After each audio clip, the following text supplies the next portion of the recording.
Carson Kvapil's NASCAR journey has transformed from a story of disappointment into one of the most shocking comeback stories of the season. Just months ago, the young driver was informed that he would no longer compete full-time for JR Motorsports in 2026, a decision that left many fans questioning whether he could survive in NASCAR's highly competitive environment. But after a dramatic turnaround, Kvapil has silenced critics and suddenly become one of the biggest threats in the O'Reilly Auto Parts Series championship battle. The controversy began when JR Motorsports decided to reduce Kvapil's role and prioritize Connor Zilisch in the #1 Chevrolet. Zilisch's incredible rookie campaign, highlighted by 10 victories, appeared to prove that JRM had made the right choice. Meanwhile, Kvapil was forced into a complicated schedule, sharing cars and bouncing between different teams throughout the season. Many questioned whether he could ever match the success of his younger teammate. However, Kvapil delivered an unexpected response that shocked the NASCAR garage. Despite switching cars 16 times and competing for multiple teams during the season, he climbed to second in the championship standings and finally earned his first career victory at Indianapolis Motor Speedway. The breakthrough win was not only emotional for Kvapil, but also a major statement to everyone who doubted his ability to compete at the highest level. The biggest debate surrounding Kvapil has been why he struggled to win in top equipment, while other drivers immediately found success. Critics pointed out that Zilisch won multiple races in the same JR Motorsports organization, while Justin Allgaier dominated the season with 6 victories.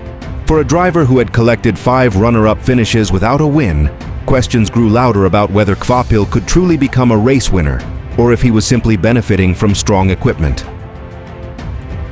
Now, that criticism has completely changed. Kvapil has produced one of the most consistent stretches of his young career, recording an impressive average finish of 7.45 over his recent races, despite the chaos surrounding his schedule.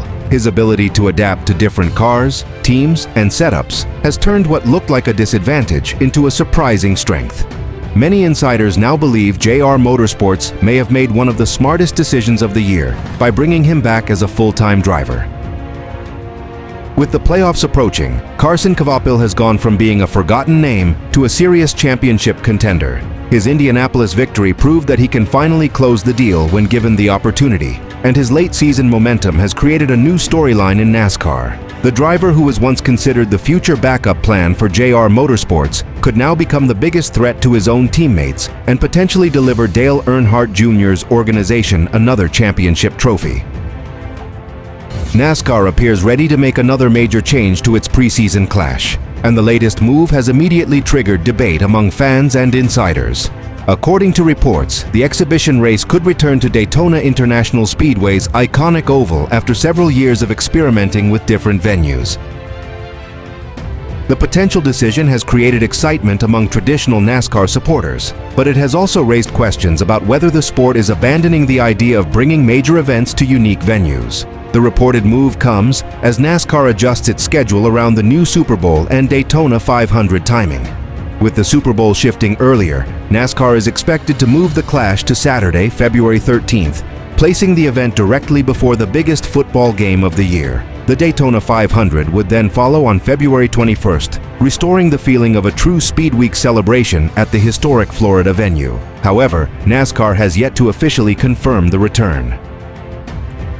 Many fans believe the clash belongs at Daytona, arguing that the track's history and atmosphere make it the perfect location for NASCAR's opening event. The race was held at Daytona from 1979 through 2021, before NASCAR moved it to the Los Angeles Memorial Coliseum in an attempt to attract new audiences. After that 3-year experiment, the event moved to Bowman Gray Stadium in North Carolina, creating a nostalgic return to one of NASCAR's legendary short tracks.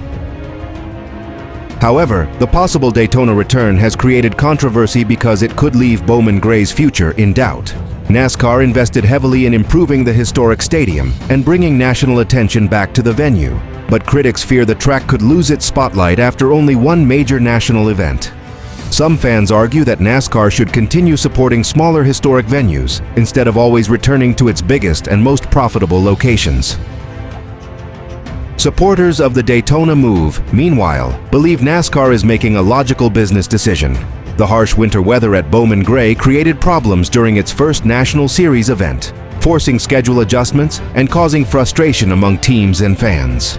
Daytona offers better infrastructure, warmer weather conditions, and a proven ability to create major moments before the official start of the Cup Series season. The biggest question now is whether NASCAR's return to Daytona represents a smart revival or another example of the sport changing direction too quickly. The Clash has moved from a traditional Daytona event to a stadium spectacle and then back to a historic short track. If the Daytona return becomes official, fans will welcome the familiar atmosphere, but the debate over NASCAR's commitment to smaller venues like Bowman Gray is far from over. The NASCAR world has been rocked by another major debate after the Brickyard 400 at Indianapolis Motor Speedway left fans and drivers frustrated with what many described as a disappointing racing product. Instead of the expected battle at one of motorsport's most legendary venues, spectators witnessed a race dominated by track position, pit strategy, and restarts rather than aggressive on-track passing. Now, Denny Hamlin has stepped into the controversy, offering a bold solution that could completely change the way the next-gen car races at Indianapolis. During his latest episode of the Action's Detrimental podcast, Hamlin admitted that NASCAR must take action to improve the competition at Indy. The Joe Gibbs racing driver, who also sits on NASCAR's competition committee, revealed that he would push for changes to the next-gen car's aerodynamic package. According to Hamlin, the current design creates too much dependence on underbody downforce, making it extremely difficult for drivers to follow closely and make passes. Hamlin's proposed solution immediately created controversy throughout the NASCAR community. The veteran driver suggested raising the rear of the car and lowering the front to shift more downforce production from underneath the car to the overbody. He believes this adjustment would reduce the aerodependency problem and force drivers to rely more on skill and racecraft instead of simply maintaining clean air. However, some fans questioned whether NASCAR should continue modifying the next-gen car rather than admitting the original concept has failed at certain tracks. The criticism became even louder because Indianapolis was expected to deliver a showcase event for NASCAR. Instead, many fans complained that the race looked more like a high-speed parade, where drivers were unable to challenge each other unless a pit cycle or restart created an opportunity. Several competitors also expressed frustration, arguing that the next-gen car has produced exciting races at some venues, but has struggled badly at traditional tracks like Indianapolis, where passing should be a major part of the show. Interestingly, this is not the first time Hamlin's ideas have influenced NASCAR decisions. Earlier this season, NASCAR announced a reduction of the rear spoiler size for the Daytona race, a change that closely followed Hamlin's previous criticism after the Talladega fuel-saving controversy and massive multi-car crash. While some fans accuse Hamlin of having too much influence because he is both a driver and team owner, others argue that his willingness to speak openly helps NASCAR identify problems faster. Now, all eyes are on NASCAR to see whether Hamlin's latest proposal becomes another major rule change. Supporters believe his ideas could bring back more aggressive racing and reduce the dominance of aerodynamics in the next-gen era. Critics, however, fear constant adjustments could create more confusion and give certain teams an unfair advantage.